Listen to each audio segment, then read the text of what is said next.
Que Dios los bendiga grandemente. Gracias por su sintonía a su programa, a su comentario bíblico.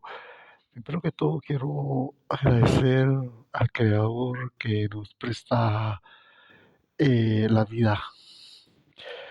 Dios Todopoderoso, Creador del universo, Cristo Jesús, el Verbo eterno de Dios, que, que murió y resucitó y se sentó a la diestra de la majestad en las alturas de los cielos. Te doy gracias por este comentario. Bendice a las personas que lo van a escuchar y sigue, por favor, su entendimiento. En el nombre de Jesús, amén. Eh, Gracias por su sintonía. Este nuevo comentario bíblico está, quiero fundamentarlo en el capítulo 2, versículo 10 del libro de Isaías, el cual dice de la siguiente manera. Dice, aquí está hablando de la segunda venida de Cristo, pero se anuncia en este caso desde Isaías 2:10, y es en contra de los que han dejado a Dios de lado y que Dios no ocupa un lugar importante en sus vidas, sino que se levantan cada día como que si puros animales, como que si Dios no existiera. El hombre es la obra maestra de Dios y tiene esa aplicación de ese gran privilegio que es el privilegio más grande del cual el hombre tiene conocimiento, que es poderse comunicar con el Creador. Entonces, esas personas que han vivido sus vidas sin Dios y han progresado y han prosperado y son millonarios, pues tanto que aquí en este capítulo se les da el nombre de, en parte porque en parte también la Biblia es clara en cuanto a la calificación, ¿verdad? Porque dice, eh, bueno, voy a empezar a leer porque es claro, pero lo que se les está diciendo es de que se escondan de la presencia temible de Jehová, porque van a ser destruidos por el poder, por el resplandor de su majestad. Dice, métete en la peña, escóndete en el polvo de la presencia temible de Jehová y del resplandor de su majestad. Aquí está, dice, la altivez de los ojos del hombre será abatida. O sea que en ese momento todos sus gestos de soberbia, de grandeza, de que yo aquí soy millonario por o rico, próspero por el poder de mi fuerza, porque yo trabajo, yo no necesito de Dios, porque así son sus argumentos, pero tienen el espíritu, tienen ese demonio, esa entidad demoníaca que tenía el rey Nabucodonosor, porque el rey Nabucodonosor, su principal característica, que fue rey de Babilonia, su principal característica era la soberbia, el orgullo, la altivez, y motivado por su autosuficiencia, el rey Nabucodonosor dijo, ¿acaso no es esta Babilonia, la gran Babilonia que yo construí con el poder de mi fuerza, dijo, y para la gloria de mi majestad? Entonces él, terminando de decir eso, estaba y se convirtió en un demonio, hermano, una bestia. Y estuvo 7 años, dice, como una bestia, a la intemperie, porque se mojaba con, con la neblina y todo eso. Y entonces hay gente que tiene demonios de ese corte, ¿va? En el que sus logros eh, se los atribuyen al poder de su fuerza de ellos y dicen como Nabucodonosor para la gloria de mi majestad, dice. Pero los que piensan así, dice que en ese día, en el día del Señor, la altivez de los ojos del hombre será abatida y la soberbia de los hombres será humillada y Jehová solo será exaltado en aquel día. Porque día de Jehová de los ejércitos, día, es un día, está hablando de un día, es decir, la segunda venida de Cristo. Cristo en el Nuevo Testamento, en el Nuevo Pacto, y Jehová en el Antiguo Pacto. Pero hay que tener cuidado de ubicarnos, digamos, de no ubicarnos en el Nuevo Pacto, porque el pueblo de Israel cometió el error de seguir cumpliendo ciertas prácticas del Antiguo Pacto en el Nuevo Pacto, donde ya solo es válida la sangre de Cristo que abolió, dice, en su carne los mandamientos expresados en ordenanzas. Es decir, todo el ritual que se hacía el día de la expiación para poder el sumo sacerdote acercarse a la presencia de Jehová una vez al año fue abolido, dice, en la cruz por el poder de la sangre de Cristo. Y entonces cuando Cristo murió en la cruz, eh, se rasgó el velo del templo como un símbolo de que ya no era necesaria todas las prácticas, todo el ceremonial del templo, sino que ahora había puerta libre para todas las naciones y que los que quisieran entrar en la presencia del Señor pueden hacerlo, solo con quererlo. El vínculo que nos une a Dios ya no son más las ordenanzas religiosas, bueno, en esa dispensación de la gracia, porque, bueno, no vamos a tocar los temas que para no desviarnos de lo que estamos viendo, ¿verdad? Que es que la soberbia del hombre y la altivez del hombre será abatida y que los millonarios y los no millonarios también, porque hay millonarios hay gente que no es millonaria y que a veces ni tiene mucha disponibilidad de dinero, pero de todas maneras no quieren saber de Dios, ¿verdad? Es decir, como la canción de Vicente Fernández, va con dinero o sin dinero, yo hago siempre lo que quiero porque sigo siendo el rey. ¿Va? Estamos mal porque Dios, somos llamados a atender el llamamiento de Dios en el cual debemos amar a Dios sobre todas las cosas. Bueno, entonces eh, les decía eso, que que el vínculo que hoy por hoy, en esa época, en la dispensación de la gracia, en esta época de gracia, el vínculo que nos une con Dios es la humillación y la sinceridad. Como aquella mujer pecadora que entró a la casa de un fariseo que se llama Simón. Y cuando entró esa mujer, entró, hermano, arrastrándose, derritiéndose delante de la presencia de Cristo Jesús.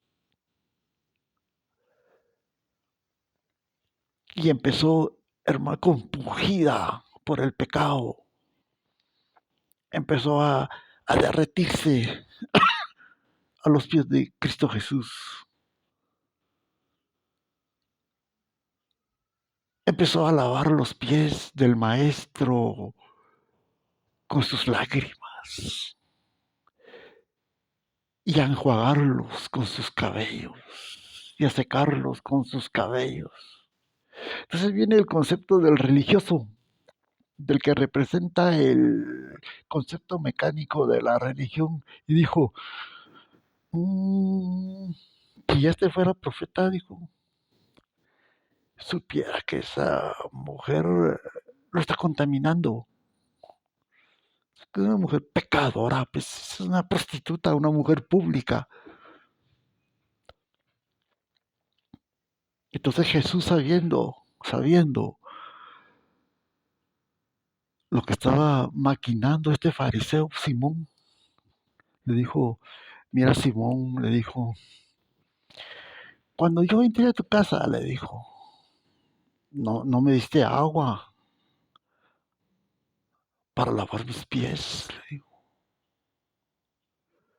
ni me diste beso, porque los judíos se saludaban así con un músculo santo.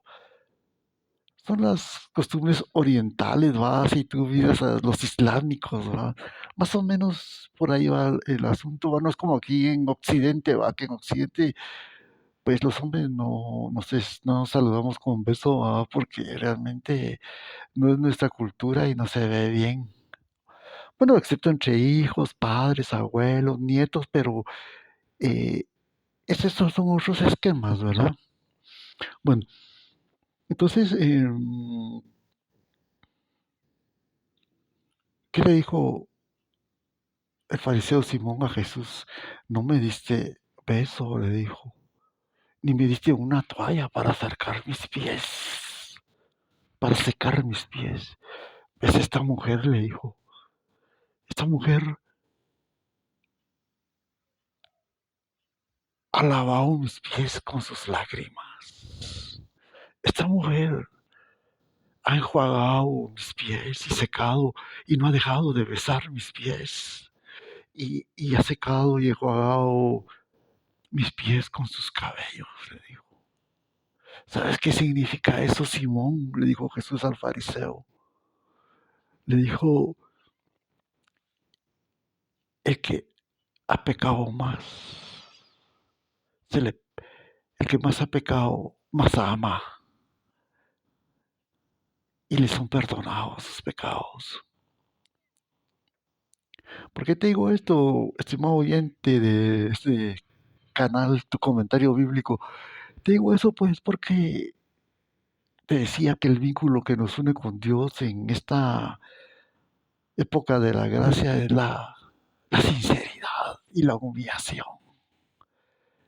Porque si no es así, nosotros los que hemos sido redimidos de la drogadicción,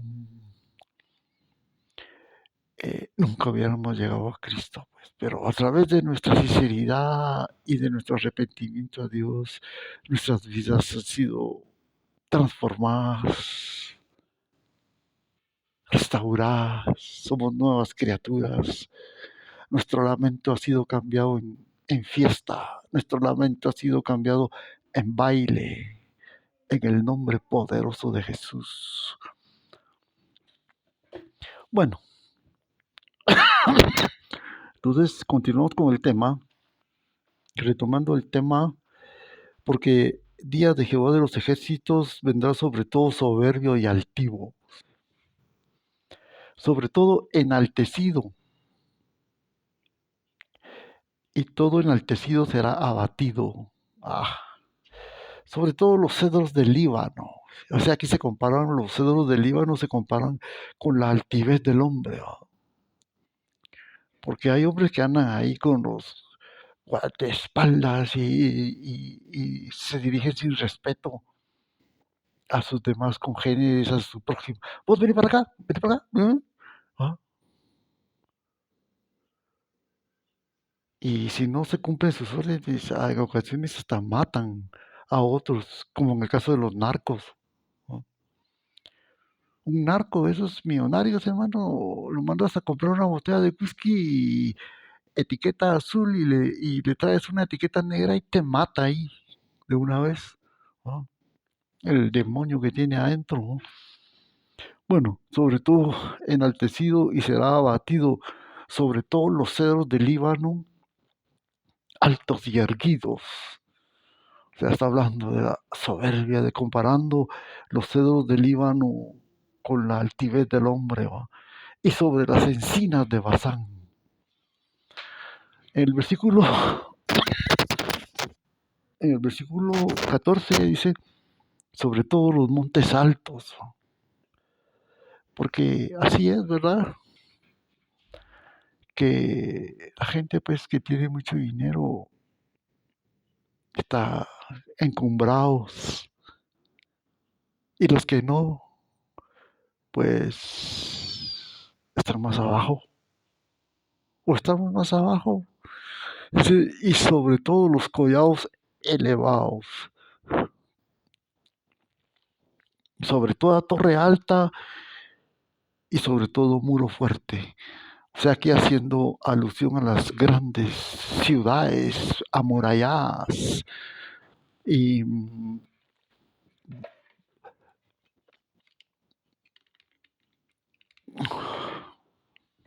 haciendo alusión a todas las ciudades amuralladas.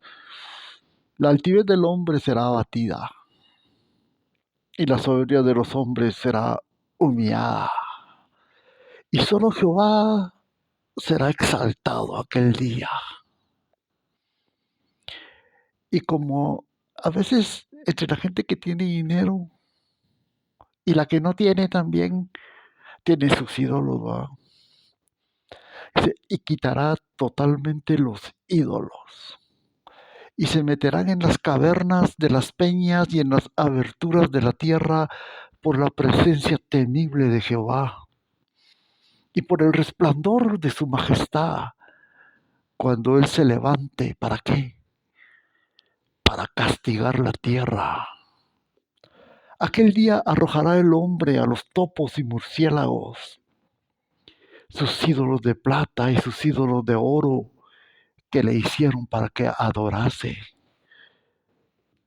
¿Qué significa eso? Eso es la, la apostasía, ¿verdad? De la que habla el apóstol Pablo, que dice de que cambiaron la gloria de Dios incorruptible por imágenes de hombre corruptible, de aves, murciélagos, reptiles, cuadrúpedos, como por ejemplo en la India adoran las vacas, hermano, y bueno, y se meterá en las hendiduras de las rocas, ese el hombre se sigue escondiendo de la presencia de Jehová, porque cuando tú estás en una situación difícil, hermano, en la que vas huyendo, en la que te van persiguiendo y ya no tienes para dónde escapar y encuentras una roca, te metes ahí, porque estás salvando tu vida y ese día el hombre va a huir de la presencia del Señor, los que estén mal, pues, o sea, los que siempre se creen más que Dios, ¿verdad? Y se meterán en las hendiduras de las rocas y en las cavernas de las peñas de la presencia formidable de Jehová y por el resplandor de su majestad. Cuando se levante para castigar la tierra, ese día, aquel día, el gran día temible, terrible de la segunda venida de Cristo. Dejado del hombre, y se concluye en el versículo 22, cuyo aliento está en su nariz porque de que es el estimado. Pero esta escena en la que el hombre se está escondiendo de la presencia temible de Jehová, también se cita en Apocalipsis capítulo 6. Vamos a leer del 6, del 12 al 17. Dice, mire cuando abrió el sexto sello y el sexto sello es el que estamos esperando nosotros, hermano. Ya se cumplieron 5 sellos del Apocalipsis. Los primeros, los primeros,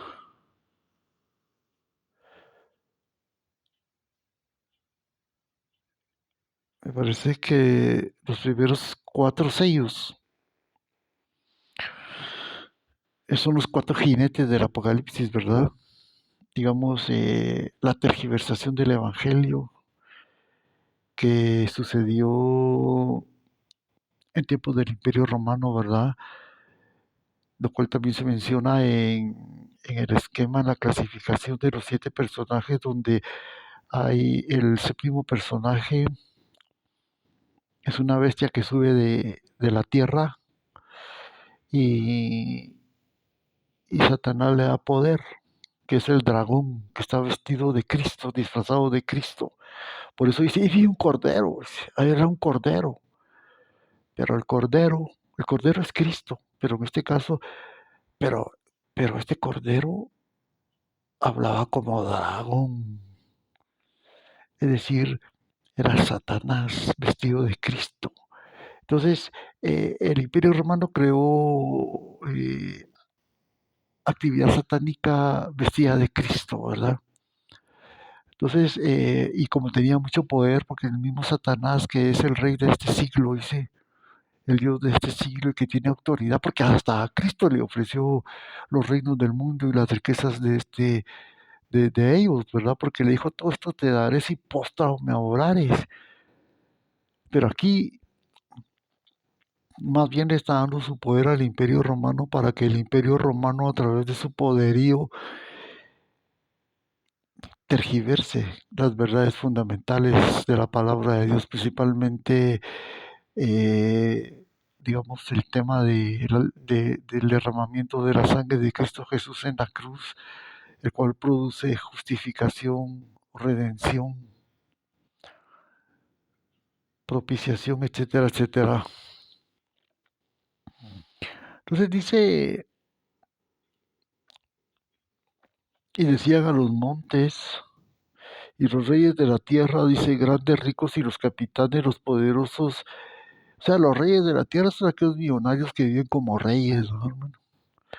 Y los grandes, los ricos, los capitanes, los poderosos y todo siervo y todo libre, porque como te digo, hay gente que no es millonaria y que tal vez no tiene mucha disponibilidad de dinero, pero siguen siendo el rey de sus vidas. Se escondieron y todo siervo y todo libre se escondieron en las cuellas y entre las peñas de los montes. Y decían a los montes y a las peñas, caed sobre nosotros y escondernos del rostro. O sea, como dice allá en Isaías, dice, escondernos del resplandor de su majestad, de Jehová, porque su resplandor eh, nos está abatiendo y nos está matando. Cae sobre nosotros y escondernos del rostro de aquel que está sentado en el trono. Pero aquí se agrega un nuevo detalle. Dice, y de la ira del Cordero, porque es el día de la ira también. No es de que Cristo va a venir así nada más, porque el gran día de su ira ha llegado. Ahí está. ¿Y quién podrá sostenerse en pie? Entonces, la segunda venida de Cristo no va a ser un día normal, como cualquier día, sino que va a ser, digamos, con la segunda venida de Cristo se va a cerrar con broche de oro una serie de catástrofes naturales que se vienen dando intensamente desde, bueno, no sé exactamente, pero me atrevería a decirles de que desde la profecía y clasificación de las siete trompetas, porque la primera trompeta que se suena, bueno, es ¿cómo se llama? Es el séptimo sello, ¿verdad? Pero en ocasiones más o menos la dinámica, digamos, de la profecía del Apocalipsis es de que se retrotrae y profetiza acontecimientos futuros y luego se retrotrae a acontecimientos que en ocasiones sucedieron hasta hace millones de años antes, en la eternidad pasada. Porque, porque, porque, porque la dinámica de la profecía en el libro de Apocalipsis habla en términos extremadamente generales, en términos generales, un después, por ejemplo, pueden ser millones de años, un después puede ser 1000 años, un punto y coma pueden ser 1000 años, una coma pueden ser siglos de separación entre lo que se venía diciendo y la pausa de la coma. Entonces, en el caso de que hablábamos de la destrucción de las trompetas, de la clasificación de las siete trompetas, están en el séptimo sello. Las siete trompetas, dice cuando el séptimo sello se abrió, se hizo silencio en el cielo como por media hora. Dice. Y ahí es donde para mí empieza la destrucción del Apocalipsis, porque la gente tiene razón. ¿No? La gente tiene razón cuando dice que le tienen miedo al Apocalipsis. Porque sí, porque de hecho el Apocalipsis es un compendio de destrucción, pues es un compendio de catástrofes naturales. Pero para que te hagas una idea, ¿no? Dice, eh, cuando abrió el séptimo sello se hizo silencio. Cuando se abrió el séptimo sello se hizo silencio en el cielo como por media hora. Todos tirados en el suelo, agarrados del suelo por cualquier terremoto. Pero en este caso no es terremoto. La primera, aunque ya pasó este megaterremoto según dicen algunos ingenieros en sismología, va a tener un alcance de aproximadamente 10.5 grados en la escala de Richter. ¿Verdad? Se van a unir todas las fallas del mundo y va a haber una destrucción aquí al planeta. Ese terremoto ya lo dejó destruido el planeta y estamos media hora para ver qué sigue. Y lo que sigue aquí es de que tiene como subtítulo Los juicios de las siete trompetas. Bueno, dice la primera trompeta. Dice. El primer ángel tocó la trompeta y hubo granizo y fuego mezclados con sangre. Estoy en Apocalipsis 8:7. Que fueron lanzados sobre la tierra. Y la tercera parte de los árboles se quemó. Y se quemó toda la hierba verde. Entonces no tiene nada de como para estar tranquilo. Bueno, muchos ya nos vamos a estar aquí, ¿verdad? Yo tengo 57 años y considero que esto va a suceder tal vez en el año 2050, por decir algo. Porque uno de los... bueno, no quiero salirme del tema, ¿verdad? Pero los invito a leer la segunda trompeta. Sigue la destrucción. En la segunda trompeta dice,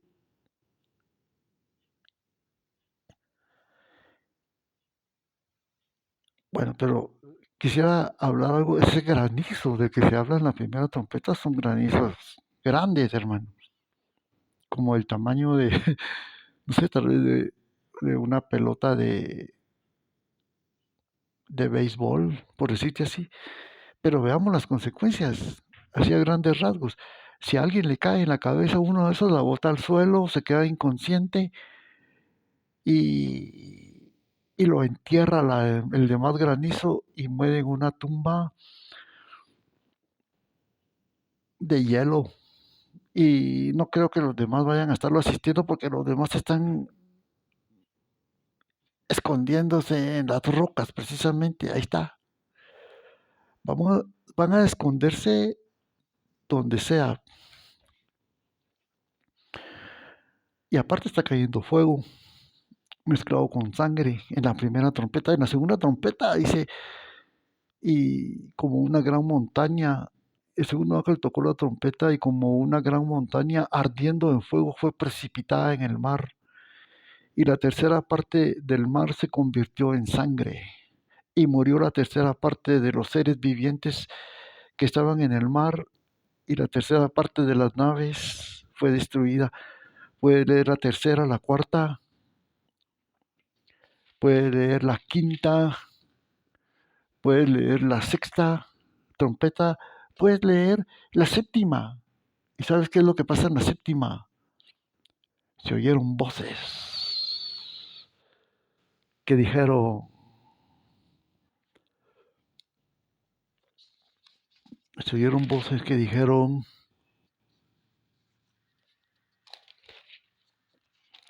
se oyeron voces que dijeron,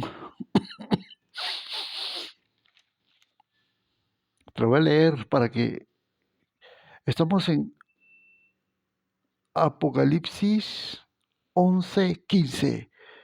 El séptimo ángel tocó la trompeta y hubo grandes voces en el cielo que decían, los reinos del mundo han venido a ser de nuestro Señor y de su Cristo, y Él reinará por los siglos de los siglos.